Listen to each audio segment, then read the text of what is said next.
Aşağıdaki dövrün icrasından sonra ekrana nə veriləcək? Biz burada proqramı görürük. Proqramda bizə nə göstərilib? Gəlin onu analiz edək. İlk növbədə k bərabər 12, while k böyükdür 3, print 2k minus 1, and bu işarənin mənası, yəni bu simvolun mənası ondan ibarətdir ki, biz yeni sətrə keçmədən ard-arda yazmalıyıq. Və k minus bərabərdir 1. Bu isə digər videolardan da məlum olduğu kimi k bərabərdir k çıx 1-i ifadə edir. İndi gəlin proqramın icrası ilə tanış olaq. İlk növbədə yoxlamalıyıq. 12 3-dən böyükdür, hə. Onda 2 vur 12 24, 24 çıx 1, 23-ü qeyd edirik. Bura qeyd edək 23. Daha sonra 12-dən 1 çıxırıq 11, 11 3-dən böyükdür, hə. 2-ni 11-ə vururuq. 22, 22-dən 1 çıxırıq 21.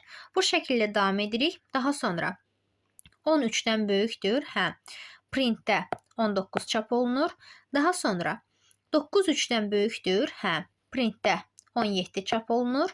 8 3-dən böyükdür, hə. Printdə 15 çap olunur. Daha sonra 7 3-dən böyükdür, hə. Printdə 13 çap olunur. 6 3-dən böyükdür, hə. Printdə 11 çap olunur. 5 3-dən böyükdür, hə. Printdə 9 çap olunur. 4 3-dən böyükdür, hə. Printdə 7 çap olunur. Bu varianta, bu ardıcıllığa uyğun gələn doğru bənd D bəndində göstərilib.